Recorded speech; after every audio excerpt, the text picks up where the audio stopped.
Halo semuanya, kembali lagi bersama saya Madianto. Kali ini kita akan membahas tentang 7 tips hidup minimalis ala orang Jepang.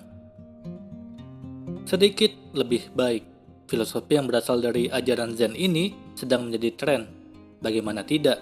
Filosofi yang menjatuhkan seni hidup minimalis atau sederhana ini mengajarkan banyak hal yang baik. Seperti yang tertuang dalam buku Goodbye Things, Hidup Minimalis ala Orang Jepang, karya Fumio Sasaki.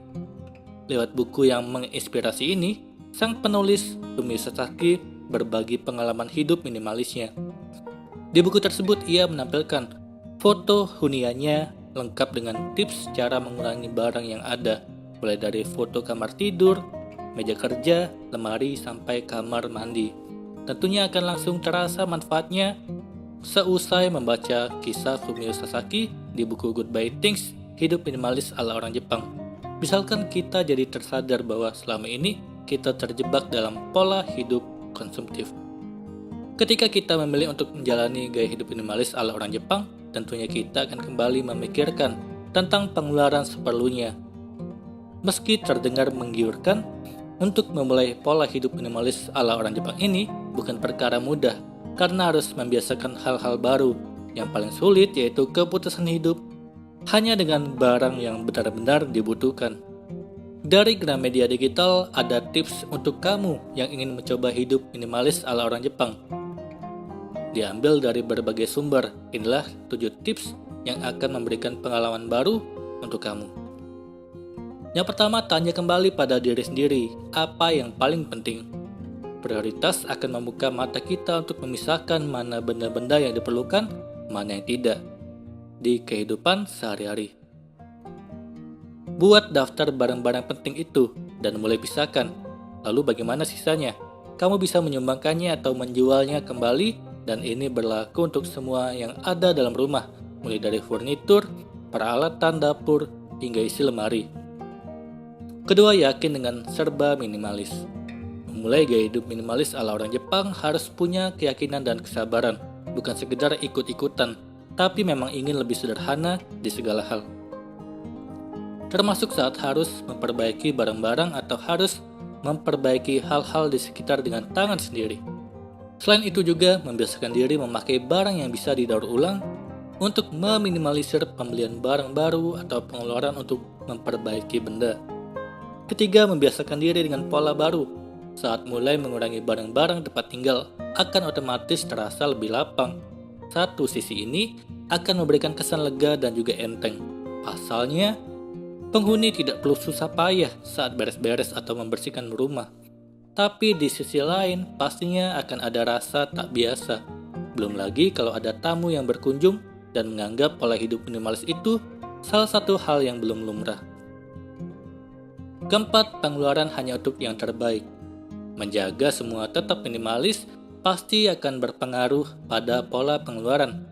Kamu harus benar-benar selektif dalam mengambil barang ataupun bahan makanan. Kadang orang tergiur dengan diskon, harga murah langsung beli. Padahal kalau dipikir lagi, barang-barang tersebut tidak terlalu penting. Yang seperti ini harus dihindari. Cobalah pergunakan uang untuk barang yang benar-benar dibutuhkan. Kelima, tidak cuma soal benda, makanan juga masuk hitungan. Mengurangi makan di luar dan belajar masak di rumah tidak ada salahnya. Tips untuk pemula, belajar untuk membuat makanan sederhana yang sekali konsumsi langsung habis. Mulai juga belajar mengenali sayur-sayuran yang baik untuk kesehatan yang bisa diolah dengan mudah. Belajar juga untuk mengetahui harga di pasar. Dijamin kamu akan belajar banyak hal baru. Keenam, minimalis juga berpengaruh pada gaya hidupmu. Seperti yang ada di poin pertama, bahwa menjadi minimalis tentu akan melibatkan semua aspek di kehidupan, termasuk jumlah baju. Seperti halnya Fumio Sasaki yang hanya memiliki 3 potong kemeja, mungkin kamu juga perlu memilih mana pakaian yang betul-betul dibutuhkan. Kalau merasa kesulitan untuk yang satu ini, tandanya kamu perlu buka-buka lagi referensi gaya agar tetap terlihat menarik meski dalam balutan pakaian serba minimalis. Ketujuh, buka tabungan untuk menyisihkan pendapatan. Ini adalah salah satu tujuan impian saat menjalani gaya hidup minimalis ala orang Jepang, karena otomatis pengeluaran berkurang drastis. membuat penghasilan kamu masih tersimpan dengan baik. Agar uang tersebut menjadi hal yang bermanfaat, mulailah buka rekening khusus untuk menabung. Kenapa harus buat rekening baru? Karena nantinya uang tabungan ini bisa kamu sisihkan untuk membeli sesuatu yang menjadi investasi jangka panjang. Bisa dipisahkan untuk uang yang sudah dialokasikan untuk berlibur atau untuk kegiatan refreshing lainnya. Menarik bukan menjalani hidup minimalis ala orang Jepang? Atau masih ragu dengan banyak hal positif yang dirasakan? Ada baiknya kamu membaca buku Fumio Sasaki terlebih dahulu. Di buku Goodbye Things, hidup minimalis ala orang Jepang ini terdapat berbagai metode dan teknik untuk mengurangi barang, di mana salah satu yang masih banyak dilakukan orang Jepang adalah tidur menggunakan futon, kasur tradisional yang dipercaya membuat semua hal lebih minimalis dan juga bagian dari melestarikan budaya. Perubahan yang dialami dari proses mengurangi barang pun juga dibahas secara aspek psikologis, serta apa saja hal positif dan rasa bahagia yang dirasakan.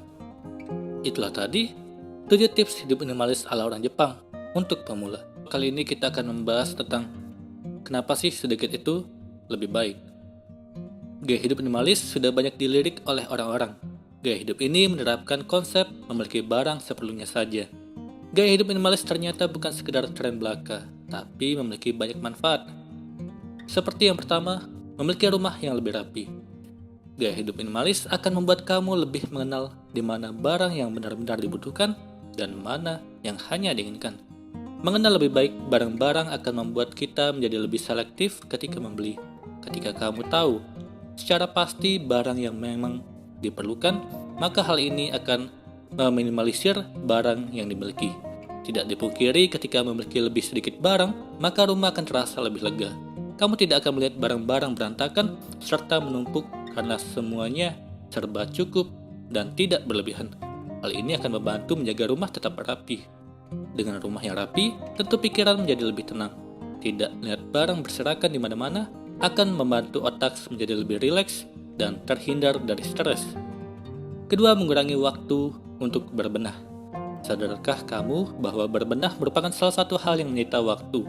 Mulai dari menyapu, mengepel, mengelap, hingga merapikan barang-barang semuanya memakan waktu yang cukup banyak. Tapi ketika kamu memiliki sedikit barang, tentu waktu yang digunakan untuk berbenah juga akan lebih singkat. Bayangkan saja, kalau kamu bekerja lalu pulang ke rumah dan masih harus beres-beres barang-barang yang sangat banyak, pasti rasanya sangat melelahkan.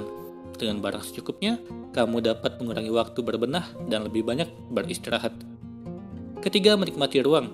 Sebagian dari kamu mungkin telah menyadari bahwa rumahmu sudah penuh dengan barang-barang. Hal ini akhirnya membuat rumah menjadi sempit. Kamu tidak memiliki ruang yang cukup untuk melakukan berbagai hal. Kalau kamu mulai menerapkan hidup minimalis, kamu akan dapat mengontrol setiap barang-barang yang ada di rumah. Hal ini akan membantumu dalam menyediakan ruang di rumah, sehingga rumah akan terasa lebih lapang dan bisa dinikmati. Keempat, mengurangi stres. Memiliki barang ternyata juga bisa menambah stres.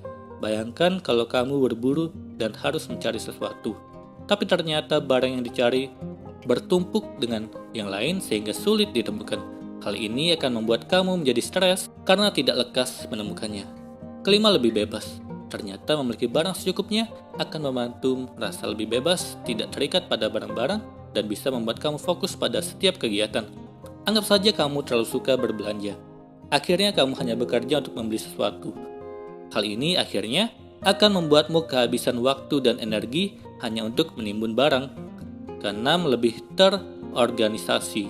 Hampir sama dengan rumah menjadi rapi.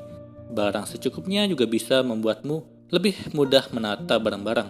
Barang-barang juga akan lebih terorganisasi karena tidak terlalu banyak. Ketujuh, bahagia dengan rasa cukup. Memiliki barang secukupnya akan membuat kamu belajar lebih bersyukur, fokus pada benda yang telah dimiliki dan tidak serakah. Kamu akan belajar bahagia dengan rasa cukup yang tumbuh di hati, sehingga pikiran dan hati akan lebih tenang.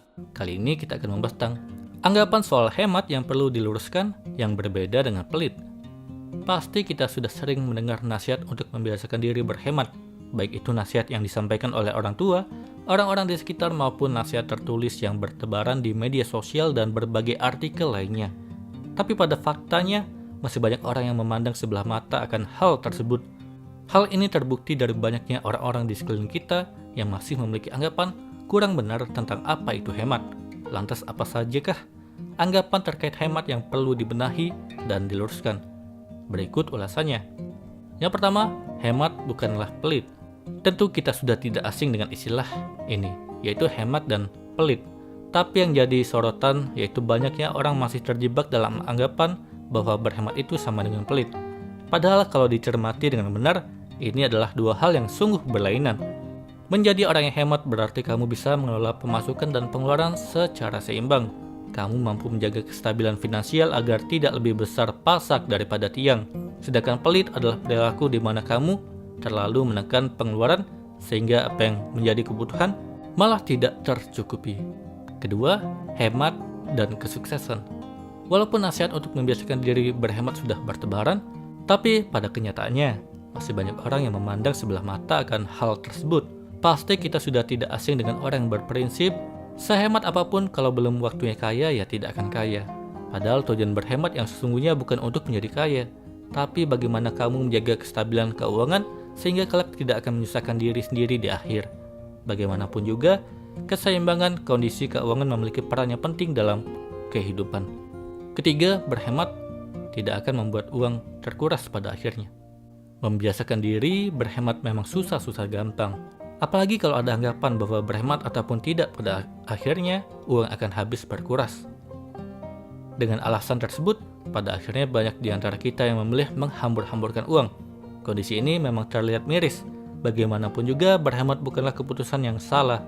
Walaupun kelak uang tersebut akan terkuras, tapi setidaknya itu terkuras untuk sesuatu yang penting dan berharga. Bukan terkuras untuk hal yang hanya akan berakhir sia-sia.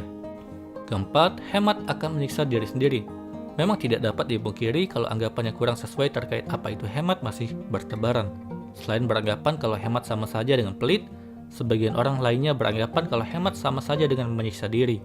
Tentu ini menjadi anggapan yang harus diluruskan. Berhemat tidak akan menyiksa diri sendiri. Kamu mengatur pemasukan dan pengeluaran secara cermat agar kelak tidak akan kesusahan di akhir. Bukankah lebih menyedihkan kalau ada kebutuhan penting dan mendesak tapi uang sudah tidak tersisa? Kelima, berhemat membuat kita dapat memahami dan menikmati hidup. Siapa yang tidak ingin menikmati hidup? Bisa dipastikan semua orang menginginkannya. Tapi sayangnya hal ini sedikit terpengaruh oleh anggapan hemat yang kurang sesuai. Masih cukup banyak orang yang beranggapan kalau hemat sama saja dengan membatasi kesempatan untuk menikmati hidup. Padahal itu tidak benar adanya. Berhemat justru merupakan cara menikmati hidup yang sebenarnya.